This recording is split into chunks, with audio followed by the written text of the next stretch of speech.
Hello everyone, welcome back to my YouTube channel study in Bengali. রেলের group D পরীক্ষাকে target করে তোমাদের general সায়েন্সের ওপরে যে সিরিজটা কন্টিনিউ করা হচ্ছিল, আজকে তার ক্লাস নাম্বার 3। তাহলে চলো শুরু করি। দেখো আজকের প্রথম প্রশ্ন কি বলেছে, কোনো তেজস্ক্রিয় মৌল থেকে একটি আলফা ও দুটি বিটা কণা নির্গত হলে উৎপন্ন মৌলটি আদি মৌলের সাথে কিভাবে সম্পর্কযুক্ত হয়? আইসোবার, আইসোটোপ, আইসোটোন নাকি আইসোডায়াফার? তো এটা সঠিক অ্যান্সার কী হবে? এটা সঠিক অ্যান্সার কিন্তু হচ্ছে আইসোটোপ। কোনো একটা তেজস্ক্রিয় মৌল থেকে যদি একটা আলফা কণা আর দুটো বিটা পার্টিকেল নির্গত হয়, তখন কিন্তু সেটাকে আইসোটোপ বলা হয়ে থাকে। পরবর্তী প্রশ্ন দেখবো আজকে 2 নম্বর প্রশ্ন কি বলেছে। দেখো এখানে আমি একটা এক্সপ্লেনেশন দিয়ে দিয়েছি, সেই এক্সপ্লেনেশনটা তোমাদের জন্য একটুখানি গুরুত্বপূর্ণ হবে। এখানে কি বলছে, কারণ একটি আলফা কণা বেরোলে পারমাণবিক সংখ্যা 2 কমে যায় এবং আর দুটি বিটা কণা বেরোলে পারমাণবিক সংখ্যা 2 বেড়ে যায়, ফলে পারমাণবিক সংখ্যা একই থাকে। ঠিক আছে, অর্থাৎ এক কথায় আমরা দেখতে পারি যে +2 আর -2 হয়ে যায় ইকুয়ালস টু কী হয়ে যায়, ইকুয়ালস টু 0 হয়ে যায়। তো এটাকে কি বলা হয়? এটাকে কিন্তু আইসোটোপ বলা হয়। তারপরের প্রশ্ন কি বলছে, আধুনিক পর্যায় সারণীর দ্বিতীয় পর্যায়ে মৌলগুলির ক্ষেত্রে প্রথম আয়নন বিভব বা ফার্স্ট আয়নাইজেশন পোটেনশিয়ালের সঠিক ঊর্ধ্বক্রম কোনটি? ঠিক আছে, তো দেখো এখানে 3টে ক্রম আছে, 4টে ক্রম দেওয়া আছে। সেই 4টে ক্রমের মধ্যে থেকে যে ফার্স্ট আয়নাইজেশন পোটেনশিয়াল কীভাবে হয়েছে সেই ঊর্ধ্বক্রমটাকে কিন্তু তোমাদেরকে খুঁজে বের করতে হবে। তো আমাদের সঠিক অ্যান্সার কী হবে? আমাদের সঠিক অ্যান্সার কিন্তু হবে অপশান বি, অর্থাৎ লিথিয়াম থেকে হচ্ছে বেরিলিয়াম, তারপরে বোরন, কার্বন, নাইট্রোজেন, অক্সিজেন, লোহা এবং হচ্ছে নিয়ন। এইভাবেই কিন্তু তোমাদের যে ঠিক এই রকম প্যাটার্নেরই প্রশ্ন বা এই রকম লেভেলের প্রশ্নই কিন্তু তোমাদের যে আরআরবি গ্রুপ ডির পরীক্ষায় বর্তমানে জিজ্ঞাসা করা হচ্ছে। তোমরা প্রত্যেকেই আমাকে বলছিলে কোশ্চেনের লেভেলগুলোকে একটু বাড়ানোর জন্য, তো সেই জিনিসটাকে মাথায় রেখে কিন্তু আজকে আমি একদম বাছাই করা এইরকম কোশ্চেন নিয়ে এসেছি, যেগুলো কিন্তু তোমাদের পরীক্ষার নিরিখে বা পরীক্ষার মতনই কোশ্চেন আমরা একদম বলতে পারি। আর ম্যাক্সিমাম প্রত্যেকটা কোশ্চেনই কিন্তু এখানে PYQ থেকে নেওয়া হয়েছে বা প্রিভিয়াস ইয়ারের কোনো সেট থেকে নেওয়া হয়েছে। তো সঠিক অ্যান্সার কী হবে? সঠিক অ্যান্সার কিন্তু হয়ে যাবে অপশান বি। পরবর্তী প্রশ্ন দেখব আজকে 3 নম্বর প্রশ্ন কি বলেছে, উদ্ভিদের সালোক সংশ্লেষ প্রক্রিয়ায় জলের আলোক বিশ্লেষণ বা ফটোলাইসিস প্রক্রিয়াটি ক্লোরোপ্লাস্টের কোন অংশে ঘটে থাকে? স্ট্রমাতে ঘটে, গ্রানাতে ঘটে, থাইলাকয়েড পর্দাতে ঘটে নাকি মাইটোকন্ড্রিয়াতে ঘটে? তো সঠিক অ্যান্সার কী হবে? সঠিক অ্যান্সার কিন্তু হচ্ছে ক্লোরোপ্লাস্টের গ্রানাতে কিন্তু এই ঘটনাটা ঘটে থাকে। ঠিক আছে, ক্লোরোপ্লাস্টের যে গ্রানা যে অংশটা থাকে সেখানেই কিন্তু ফটোলাইসিসের সময় এই যে ঘটনা সেটা কিন্তু হয়ে থাকে। পরবর্তী প্রশ্ন দেখব কি বলেছে আজকে 4 নম্বর প্রশ্ন, কোনো তড়িৎবাহী লুপের কেন্দ্রস্থলে উৎপন্ন চৌম্বক ক্ষেত্রের মান নিচের কোনটির সাথে ব্যস্তানুপাতিক হয়ে থাকে? তো কোশ্চেনের লেভেল তোমরা আশা করি প্রত্যেকে বুঝতে পারছো। অন্যান্য দিনের কোশ্চেনের থেকে কিন্তু আজকের কোশ্চেনগুলো যথেষ্ট স্ট্যান্ডার্ড, তোমরা কিন্তু এটাকে হাই লেভেল ক্লাসও বলতে পারো। তো কোনো তড়িৎবাহী লুপের কেন্দ্রস্থলে উৎপন্ন চৌম্বক ক্ষেত্রের মান নিচের কোনটির সাথে ব্যস্তানুপাতিক হয়ে থাকে? তারের মধ্য দিয়ে প্রবাহিত তড়িৎ প্রবাহের সাথে, লুপের পাক সংখ্যার সাথে, লুপের ব্যাসার্ধর সাথে নাকি মাধ্যমের ভেদ্যতা? তো সঠিক অ্যান্সার কী হবে? সঠিক অ্যান্সার কিন্তু হচ্ছে লুপের যে ব্যাসার্ধ, অর্থাৎ লুপের যে রেডিয়াস থাকবে, লুপ মানে তোমরা আশা করি বুঝতে পারছো এরকম একটা গোল অংশ, লুপের যে রেডিয়াস থাকবে সেটার ওপরেই কিন্তু এটা ডিপেন্ড করে থাকবে। পরবর্তী প্রশ্ন দেখব কি বলেছে আজকের 5 নম্বর প্রশ্ন, যে অম্লীয় মাধ্যমে পটাশিয়াম পারম্যাঙ্গানেটের সংকেত কি? পটাশিয়াম পারম্যাঙ্গানেটের সংকেত কিন্তু হচ্ছে KMNO4। ঠিক আছে, KMNO4, এখানে একটু ভুল লেখা হয়ে গেছে। KMNO4 দ্বারা কোনো পদার্থের জারণ ঘটানো হলে ম্যাঙ্গানিজের জারণ সংখ্যার কীরূপ পরিবর্তন ঘটে? ঠিক আছে, কোশ্চেনের লেভেলগুলো কিন্তু তোমরা দেখতে পাচ্ছ আজকে। +2 থেকে +2 হয়, +7 থেকে +2 হয়ে যায়, +7 থেকে +4 হয়, +6 থেকে +2 হয় নাকি +7 থেকে +3 হয়? তো সঠিক অ্যান্সার কী হবে? এটা সঠিক অ্যান্সার কিন্তু যেটা আমাদের অপশান এতে ছিল, অর্থাৎ এটা কিন্তু +7 থেকে কী হয়ে যাবে? +7 থেকে কিন্তু কনভার্ট হয়ে +2তে হয়ে যাবে। ঠিক আছে, তো কোশ্চেনের লেভেলগুলো কিন্তু তোমরা বুঝতে পারছো। এতদিন ধরে তোমরা যারা বলছিলে যে কোশ্চেনের লেভেলটা ঠিকঠাক মতো আসছে না, আজকে আশা করি তাদের প্রবলেমটা সলভ হবে। আর তোমরা কিন্তু প্রত্যেকে আমাকে কমেন্টে জানাবে যে তোমাদের এইরকম কোশ্চেন আরও চাই কিনা। তোমাদের যদি এইরকম কোশ্চেন আরও বেশি বেশি করে চাই, আমি তোমাদের এই জেনারেল সায়েন্সের ক্লাসটা এবার থেকে কন্টিনিউ করব করব, কিন্তু সেটা কিন্তু তোমাদের রেসপন্সের ওপরে এবং তোমাদের কমেন্টের ওপরে নির্ভর করছে। তাই ভিডিওটা কিন্তু একদম স্কিপ করবে না, প্রত্যেকে কিন্তু পুরোটা দেখবে, আশা করি উপকার পাবে। পরবর্তী প্রশ্ন দেখি কি বলেছে। দেখো পরবর্তী প্রশ্ন আজকে 6 নম্বর প্রশ্ন, মানবদেহে রক্তচাপ বা ব্লাড প্রেশার ও লালা নিঃসরণের মতো অনৈচ্ছিক ক্রিয়াগুলি মস্তিষ্কের কোন অংশ দ্বারা নিয়ন্ত্রিত হয়ে থাকে? সেরিবেলাম, মেডুলা অবলঙ্গটা, হাইপোথ্যালামাস নাকি সেরিব্রাম? তো সঠিক অ্যান্সার কী হবে? দেখো যে কোনো প্রকার যে ইনভলেন্টারি যে রিয়াকশানগুলো হয়ে থাকে, অনৈচ্ছিক ক্রিয়া মানে কিন্তু হচ্ছে ইনভলেন্টারি অ্যাকশান, ঠিক আছে, যেগুলোর ওপরে কিন্তু আমাদের কোনো রকম নিয়ন্ত্রণ থাকে না। তো যত রকমের ইনভলেন্টারি অ্যাকশান আছে সেগুলো কিন্তু প্রত্যেকটা মেডুলা অবলঙ্গটা দ্বারা নিয়ন্ত্রিত হয়ে থাকে, ঠিক আছে। তো সঠিক অ্যান্সার কিন্তু হয়ে যাবে অপশান বি, মেডুলা অবলঙ্গটা। এটাই কিন্তু বডির মধ্যে থাকা সমস্ত প্রকার যে ইনভলেন্টারি মুভমেন্ট, অনৈচ্ছিক যে মুভমেন্টগুলো থাকে সেগুলোকে কিন্তু নিয়ন্ত্রণ করে থাকে। পরবর্তী প্রশ্ন দেখব কি বলেছে আজকে 7 নম্বর প্রশ্ন, যে অতি পরিবাহী বা সুপার কন্ডাক্টরের ক্ষেত্রে মেইনসার প্রভাব, ঠিক আছে, যে অতি পরিবাহী বা যে সুপার কন্ডাক্টর থাকে তার ক্ষেত্রে যে মেইনসার প্রভাব বলতে কি বোঝানো হয়ে থাকে? অতি পরিবাহী অবস্থায় রোধ পুরোপুরি শূন্য হয়ে যাওয়া, তারপর হচ্ছে অতি পরিবাহীর উপাদানের ভেতর থেকে চৌম্বক ক্ষেত্রের সম্পূর্ণ বহিষ্করণ, তারপরে বলেছে তাপমাত্রা বৃদ্ধির সাথে অতি পরিবাহিতা নষ্ট হয়ে যাওয়া, এবং হচ্ছে উপাদানের পারমাণবিক গঠন পরিবর্তিত হয়ে যাওয়া। তো দেখো এই যে মেইনসার যে এফেক্টটা আছে এখানে দেখো উল্লেখ করে দিয়েছি, এফেক্টটাকে কিন্তু বলা হয়ে থাকে মেইসনার এফেক্ট, ঠিক আছে। তো এই মেইসনার এফেক্টটা আসলে কি? এটা কিন্তু সুপার কন্ডাক্টরের ক্ষেত্রে হয়ে থাকে। তো এটা সঠিক অ্যান্সার কিন্তু হয়ে যাবে অতি পরিবাহী উপাদানের ভেতর থেকে চৌম্বক ক্ষেত্রের সম্পূর্ণ বহিষ্করণ, অর্থাৎ যে ম্যাগনেটিক ফিল্ড থাকবে সেই ম্যাগনেটিক যে ফিল্ডটা থাকবে সেটা কিন্তু কমপ্লিটলি নেগলিজেবল হয়ে যাবে। এটাও কিন্তু একটা স্ট্যান্ডার্ড টাইপের কোশ্চেন। পরবর্তী প্রশ্ন দেখব কি বলেছে আজকের 8 নম্বর প্রশ্ন, যে নিচের কোন যৌগটিতে সমযোজী, যেটাকে আমরা কোভ্যালেন্ট বন্ডও বলে থাকি, তড়িৎযোজী যেটাকে আমরা আয়নিক বন্ড বলি, আর অসমযোজী যেটাকে কোঅর্ডিনেট বন্ড, এই 3টি বন্ডে কিন্তু দেখতে পাওয়া যায়, ঠিক আছে। তো কেমিক্যাল বন্ডিং থেকে কিন্তু কোশ্চেনটা করা হয়েছে। তো এই যে কোশ্চেনটা এটা কিন্তু ভেরি ইম্পর্ট্যান্ট কোশ্চেন, এটা কিন্তু PYQ এর একটা কোশ্চেন। 2024 যে তোমাদের পরীক্ষাটা হয়েছিল সেখান থেকে কিন্তু এই কোশ্চেনটা ডাইরেক্ট তুলে আনা। তো এমন একটা পদার্থের নাম বলতে হবে যেখানে কিন্তু কোভ্যালেন্ট, আয়নিক এবং কোঅর্ডিনেট এই 3টে বন্ডই থাকে। তো সঠিক অ্যান্সার কিন্তু হচ্ছে NH4Cl। এই যে যৌগটা আছে এখানে কিন্তু আমরা 3 রকমের বন্ডই দেখতে পাই।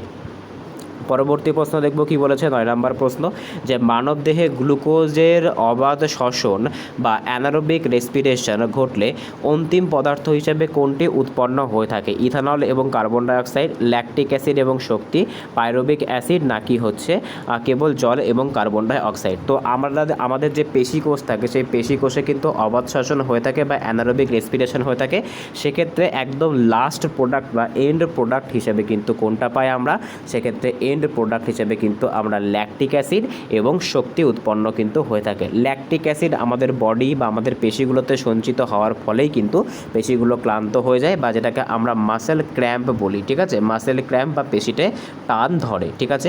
পরবর্তী প্রশ্ন দেখব কি বলেছে আজকে 10তম প্রশ্ন, যে একটি আলোক রশ্মি যখন লঘু মাধ্যম থেকে ঘন মাধ্যমে আপতিত হয় তখন তার কম্পাঙ্ক এবং তরঙ্গদৈর্ঘ্যের কীরূপ পরিবর্তন ঘটে?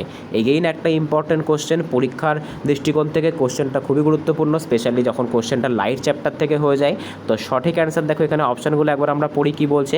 কম্পাঙ্ক অপরিবর্তিত থাকে এবং তরঙ্গদৈর্ঘ্য হ্রাস পায়, কম্পাঙ্ক বৃদ্ধি পায় এবং তরঙ্গদৈর্ঘ্য হ্রাস পায়, দুটি অপরিবর্তিত থাকে, নাকি কম্পাঙ্ক হ্রাস পায় এবং তরঙ্গদৈর্ঘ্য বৃদ্ধি পায়? তো এটা সঠিক অ্যান্সার কী হবে? এটা সঠিক অ্যান্সার কিন্তু হবে কম্পাঙ্ক অপরিবর্তিত থাকে, অর্থাৎ যে ফ্রিকোয়েন্সি থাকে সেই ফ্রিকোয়েন্সি কিন্তু আনচেঞ্জড থাকে, ঠিক আছে। আর যে তরঙ্গ দৈর্ঘ্য থাকে, যে ওয়েভ লেন্থ থাকে, সেই ওয়েভ লেন্থটা কী হয়? ওয়েভ লেন্থটা কিন্তু ডিক্রিজ হয়ে যায় বা হ্রাস হয়।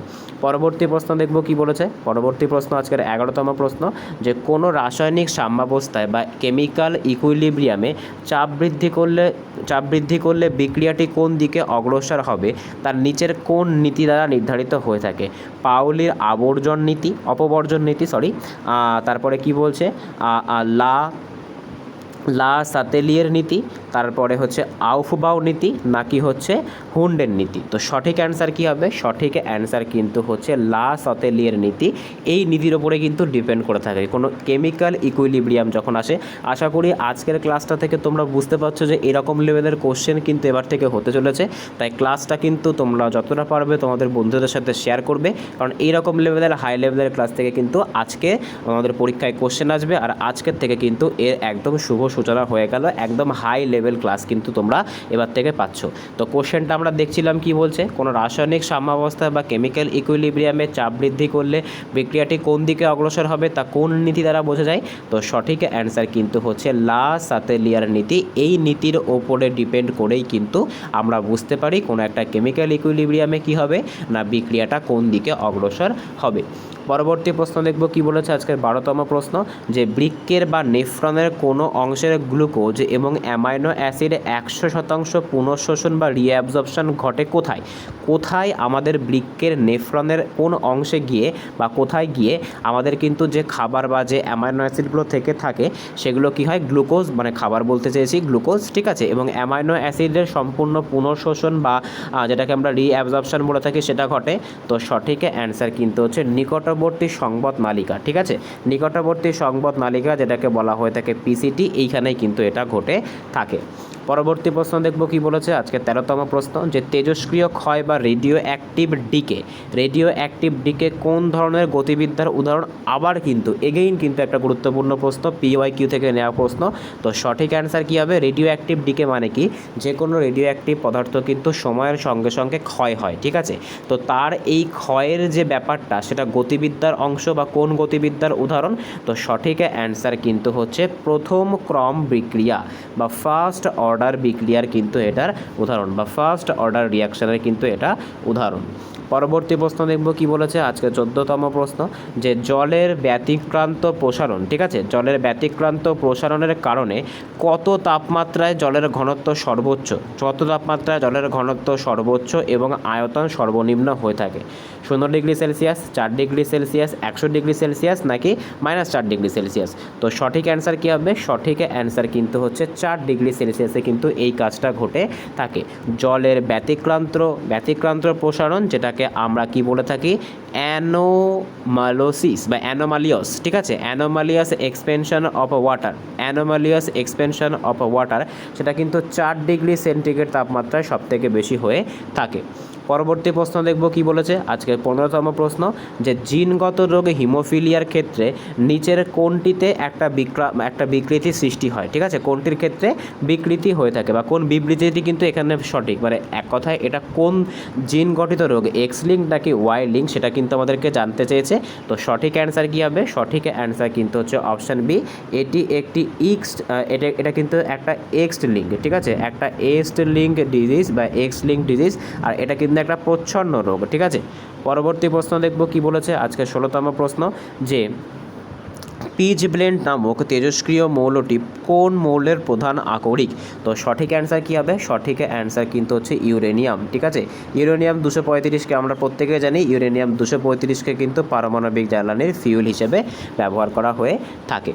পরবর্তী প্রশ্ন দেখব কি বলেছে, দেখো পরবর্তী প্রশ্ন আজকে 17তম প্রশ্ন। তো ক্লাসগুলো তোমাদের কেমন লাগছে অবশ্যই কিন্তু শেষকালে জানাবে।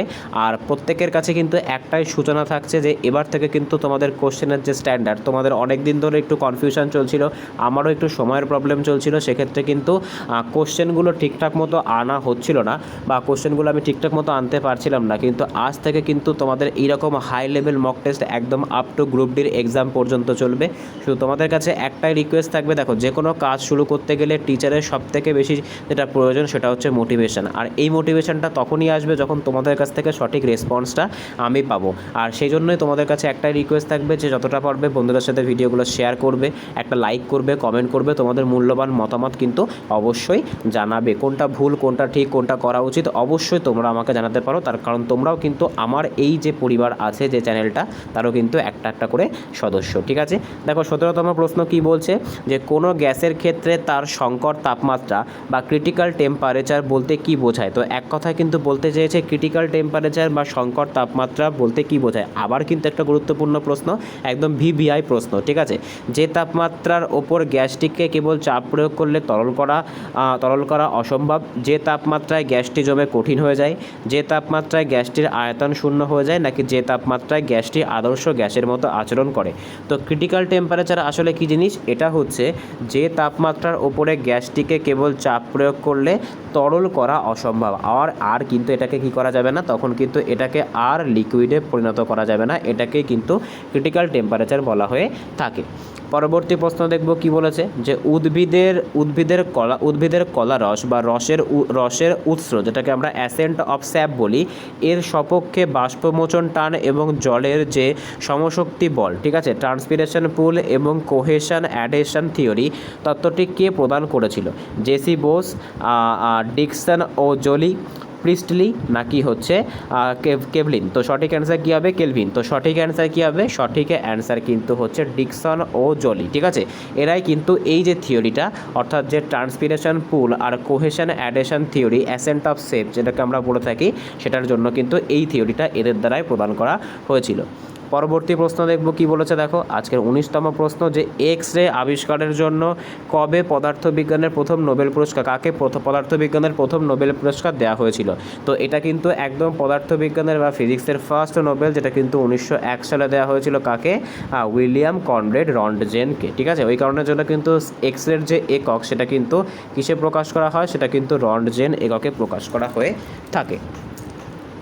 পরবর্তী প্রশ্ন দেখব কি বলেছে, দেখো আজকের 20তম প্রশ্ন, যে নিচের কোন লুইস অ্যাসিডটি অম্লত্ব বা আম্লিক তীব্রতা সবথেকে বেশি? BF3, BCl3, BBr3, নাকি BL3? তো সঠিক অ্যান্সার কী হবে? দেখো এটা সঠিক অ্যান্সার, এখানে আমি একটা এক্সট্রা ডিটেলসও কিন্তু অ্যাড করেছি। সঠিক অ্যান্সার কিন্তু হচ্ছে BL3, এটারই কিন্তু সবথেকে বেশি তীব্রতা হয়ে থাকে, তার কারণ এর যে ইলেকট্রন ঘাটতি সেটা কিন্তু সবথেকে বেশি হয়ে থাকে। পরবর্তী প্রশ্ন দেখব কি বলেছে আজকের 21তম প্রশ্ন, যে মানবদেহের অগ্নাশয়ের আইলেটস অফ ল্যাঙ্গারহ্যান্স কোথায়? ল্যাঙ্গারহ্যান্সের কোন কোষ থেকে গ্লুকাগন নিঃসৃত হয়? তো দুটো কিন্তু কোষ আছে, একটা হচ্ছে আলফা সেল, ঠিক আছে, আর একটা কিন্তু আছে বিটা সেল। বিটা সেল থেকে কি হয়? বিটা সেল থেকে কিন্তু ইনসুলিন, আর আলফা সেল থেকে কিন্তু গ্লুকাগন নিঃসৃত হয়ে থাকে। তো সঠিক অ্যান্সার কিন্তু হচ্ছে অপশান বি, গ্লুকাগন। পরবর্তী প্রশ্ন দেখব কি বলেছে, শব্দের তীব্রতার একক ডেসিবেল আসলে নিচের কোনটির পরিমাপক স্কেল? শব্দের কম্পাঙ্ক, শব্দের তীব্রতার লগারিদম অনুপাত, শব্দের বেগ, নাকি শব্দের তরঙ্গ দৈর্ঘ্য? তো সঠিক অ্যান্সার কি হবে? সঠিক অ্যান্সার কিন্তু হচ্ছে শব্দের যে তীব্রতা, তার যে লগারিদমের যে অনুপাত, সেটাই কিন্তু পরিমাপ করা হয়ে থাকে। আর মনে রাখতে হবে যে এক বেলে সমান সমান কত ডেসিবেল হয়ে থাকে? 1 বেল সমান সমান কিন্তু 10 ডেসিবেল হয়ে থাকে। পরবর্তী প্রশ্ন দেখব কি বলেছে আজকে 23তম প্রশ্ন, যে সাবানের ফেনা বা কলয়েডীয় দ্রবণে আলোক রশ্মি চালনা করলে আলোর যে বিচ্ছুরণ বা দৃশ্যমানতা ঘটে, তাকে কি বলা হয়? ডপলার প্রভাব বলা হয়, টিন্ডাল প্রভাব বলা হয়, রমন প্রভাব বলা হয়, নাকি জিম্যান প্রভাব বলা হয়? তো সঠিক অ্যান্সার কী হবে? এটাকে কিন্তু টিন্ডাল প্রভাব বলা হয়ে থাকে। সাবানের ফেনা বা কলয়েডীয় দ্রবণে আলোক রশ্মি চালনা করলে আলোর যে বিচ্ছুরণ বা দৃশ্যমানতা ঘটে, তাকে কিন্তু টিন্ডাল এফেক্ট বলা হয়ে থাকে। পরবর্তী প্রশ্ন দেখব কি বলেছে আজকে 24তম প্রশ্ন, ডিএনএ প্রতিলিপিকরণ বা রেপ্লিকেশনের প্রক্রিয়ায় ওকাজাকি খণ্ডকগুলি জুড়ে দিতে কোন এনজাইম বা উৎসেচক সাহায্য করে? ঠিক আছে, সেটা হচ্ছে DNA polymers, DNA lipase, RNA primase, নাকি হেলিকোজ? তো দেখতে পাচ্ছ কোশ্চেনের লেভেল তোমাদের জন্য আজকে নিয়ে আসা হয়েছে। এইরকম কোশ্চেনে কিন্তু তোমরা একদম আরআরবি গ্রুপ ডি এর পরীক্ষায় দেখতে পাবে। অনেকের প্রবলেম হচ্ছিল, আমি আবারও বলি, অনেকের কমেন্ট আসছিল যে কোশ্চেনটা ঠিকঠাক লেভেল আপ হচ্ছে না। আশা করি আজকের এই ভিডিওটা তোমাদের কাছে পৌঁছানোর পরে তোমাদের আর এই কনফিউশনগুলো থাকবে না। তো সঠিক অ্যান্সার কী হবে? এটার সঠিক অ্যান্সার কিন্তু হচ্ছে অপশান বি, যে ডিএনএ লাইপেজ আছে, সেই ডিএনএ লাইপেজ কিন্তু এই কাজটা করে থাকে। ঠিক আছে, পরবর্তী প্রশ্ন দেখো কি বলেছে, সংকট কোণ বা ক্রিটিক্যাল অ্যাঙ্গেল আপাতনের ক্ষেত্রে প্রতিসরণ কোণ বা অ্যাঙ্গেল অফ রিফ্লেকশনের মান কত ডিগ্রি হয়? 0 ডিগ্রি, 45 ডিগ্রি, 90 ডিগ্রি নাকি 180 ডিগ্রি? তো সঠিক অ্যান্সার কী হবে? সঠিক অ্যান্সার কিন্তু হচ্ছে 90 ডিগ্রি। সংকট কোণ বা ক্রিটিক্যাল অ্যাঙ্গেলের ক্ষেত্রে অ্যাঙ্গেল অফ রিফ্লেকশন কত হয়ে থাকে? সেক্ষেত্রে কিন্তু 90 ডিগ্রি হয়ে থাকে। তো তোমাদের প্রত্যেকের ক্লাসটা কেমন লাগলো অবশ্যই কিন্তু তোমরা কমেন্টে আমাকে জানাবে। তোমাদের জন্যই কিন্তু এই যে হাই লেভেল যে ক্লাসগুলো সেগুলো অ্যারেঞ্জ করা হচ্ছে। পরবর্তীকালে কিন্তু এই হাই লেভেল ক্লাসগুলো নিয়েই তোমাদের জন্য হাই লেভেল মক টেস্টও তৈরি করা হবে। তো আউট অফ 25 কার কত স্কোর হচ্ছে আজকের এই স্পেশাল হাই লেভেল ক্লাসের প্রশ্নে, সেটা কিন্তু অবশ্যই তোমরা আমাকে কমেন্টে জানাবে। যদি ভিডিওটা ভালো লেগে থাকে অবশ্যই চ্যানেলটাকে সাবস্ক্রাইব করবে, পাশে থাকা বেল আইকনটিকে প্রেস করবে, ভিডিওটা যতটা পারবে বন্ধুদের সাথে শেয়ার করবে। আমি আবারও একটা কথা তোমাদের কাছে বলতে চাই, এটা একটা রিকোয়েস্ট বলতে পারো, যে তোমরা কিন্তু প্রত্যেকেই ক্লাসটাকে একদম এন্ড পর্যন্ত দেখেছো, তার জন্য তোমাদেরকে অসংখ্য ধন্যবাদ। আর এভাবেই কিন্তু তোমাদের যদি রেসপন্স আসে তাহলেই কিন্তু এইরকম হাই লেভেলের কোশ্চেন আনা সম্ভব হবে। যে কোনো টিচারের ক্ষেত্রে কিন্তু স্টুডেন্টদের থেকে পাওয়া ফিডব্যাকটাই সবথেকে গুরুত্বপূর্ণ হয়ে যায়। তো সেক্ষেত্রে তোমাদের কাছ থেকে যেমন রেসপন্স পাবো সেই রেসপেক্টে কিন্তু ক্লাসগুলো আসবে। আশা করি তোমাদের রেসপন্স পেয়ে প্রত্যেক দিন তোমাদের জন্য এই রকম লেভেলের হাই লেভেল ক্লাস আনতে পারবো। তো দেখা হচ্ছে পরের ভিডিওতে, বাই।